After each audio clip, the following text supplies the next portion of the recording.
Hello everyone, நான் உங்கள் doctor Shweta. இன்றைக்கி நம்ம உன் சமையல் அறையில் சீரீஸில் மஞ்சள் பற்றி பார்க்கலாம். ஸோ மஞ்சளோட பெனிஃபிட்ஸ்லாம் என்னென்னா, ஃபர்ஸ்ட் இது அலர்ஜியை நல்லா கம்மி பண்ணும். இது ஆன்டி ஆக்சிடென்ட் அதிகமாக இருக்கிறதுனால ஸ்கின் ஹெல்த்துக்கு ரொம்ப நல்லது. டைஜஷனை நல்லா இம்ப்ரூவ் பண்ணும், வெயிட் லாஸ்க்கு ஹெல்ப் பண்ணும், அண்ட் டயபெட்டிஸை நல்லா கண்ட்ரோல் பண்ணும், இம்யூனிட்டியை இன்க்ரீஸ் பண்ணும், அண்ட் ஸ்கின் டிசீஸை க்யூர் பண்ணும். ஸோ நம்ம எல்லாருமே மஞ்சளை சமையலுக்கு யூஸ் பண்ணுவோம். அதை தவிர்த்து வேறு எந்த மாதிரியெல்லாம் யூஸ் பண்ணலான்னு இந்த சீரீஸில் பார்க்கலாம். First golden milk. ஸோ இதில் மஞ்சத்தூள், மிளகுத்தூள் அண்ட் பனக்கல்கண்டை நல்லா காய்ச்சின பாலோட மிக்ஸ் பண்ணி குடிக்கும்போது நமக்கு போன் ஸ்ட்ரென்த் இன்க்ரீஸ் ஆகும், இம்யூனிட்டி நல்லாவே டெவலப் ஆகும்.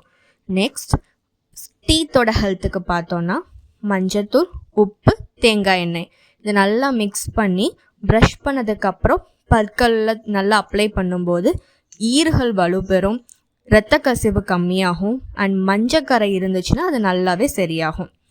அடுத்து ஃபேஸில் எப்படி யூஸ் பண்ணலான்னு பார்க்கலாம். 1 டீஸ்பூன் டர்மரிக் பவுடர் கூட 2 to 3 teaspoon honey and few drops of rose water add பண்ணி நல்லா ஃபேஸில் அப்ளை பண்ணி ஒரு 5 to 7 மினிட்ஸ் கழித்து ரின்ஸ் பண்ணிட்டோன்னா டார்க் ஸ்பாட்ஸ்லாம் நல்லா கம்மியாகி ஈவன் ஸ்கின் டோன் வரும். ஸோ மேலும் இது போன்ற இன்ஃபர்மேஷன் அண்ட் கன்சல்டேஷனுக்கு ஸ்க்ரீனில் தெரிகிற நம்பரை காண்டாக்ட் பண்ணுங்கள். தேங்க்யூ.